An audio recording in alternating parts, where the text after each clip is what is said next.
was here. So let's break this one down. 71.69, right? 71.69. So 71.69 stops below the zone here. And realistically, my initial target was the highs of the previous day, but I never held it up this high.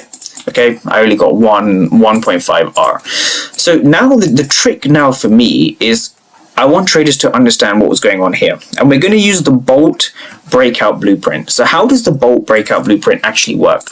So what I look for is I look for price to break above my level. So this is one thing I look for. You see this candle here? This is the B.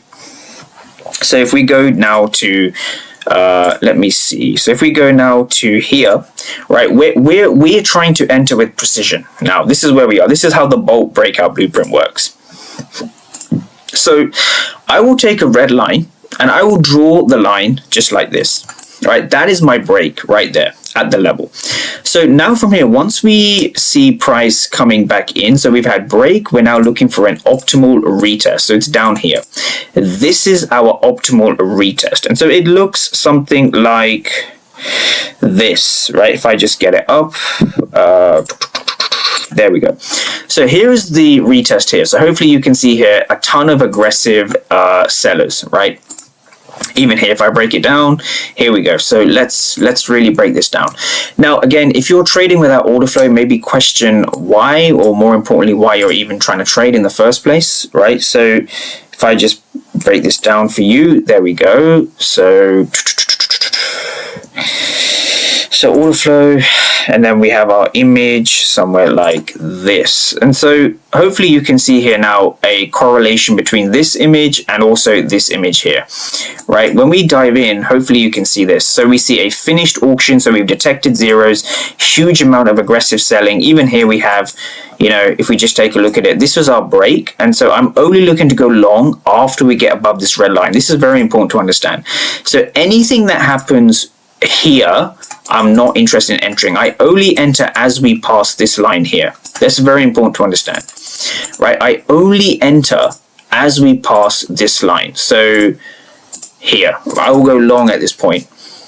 So there's my long position here. So I'm waiting patiently, I'm waiting patiently, I'm waiting patiently. Even here, I'm not going to enter here, right? I'm not going to enter. I'm waiting patiently. There you go. There is my entry. The reason this is my entry here is because we have passed this line here. So I will have my stops below this zone, right? And I will go and target the most recent high, right? That will be my hard stop. Okay, so what we've effectively done is we've used the footprint charts to go through the entire Bolt breakout blueprint, right? So this is what the Bolt breakout blueprint looks like. Break, optimal retest, liquidity absorption. So what does that L stand for, right? What does liquidity absorption stand for? Well, liquidity absorption in simple terms refers to which side of the liquidity, which orders were trapped, which orders were unable to fulfill, which orders were unable to win, right? Similar to the absorption principle, who is trapped? So let me ask you a question. If you see these aggressive sellers, right, but the market broke higher, right? That was my entry here at 69, right? 71.89. Aggressive sellers absorbed, right? This is the reason why the markets went up, right? Markets went up because the liquidity of sellers were absorbed, right? And once I saw that, I then pulled the trigger. It's very important to understand you follow the system, right? So we look for break, right? Optimal retest, liquidity absorption in the level, and then I pull the trigger. And so this is the Bolt breakout blueprint, right? B-O-L-T, the Bolt breakout blueprint. And so this is ultimately how I enter, right? And so that basically sums up the entire 4 steps, right, to becoming a full-time trader in 2026, right? So let's quickly have a summary of what we've gone through, right? So if I just go back here, let's just break down what we've gone through all the way from the beginning, right? Let's break this one down. So